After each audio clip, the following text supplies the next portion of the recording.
வாரி கொடுக்கிற கையப்பாரு அந்த வான செவப்புல கண்ணப்பாரு அம்மம்மா பூத்திருக்குல புல்லரிக்கிறமா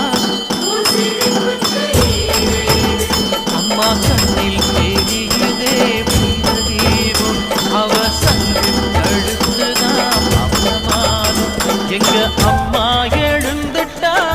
கொலவைய போடு பண்ணாரி பாதத்தில் பூஜைய போ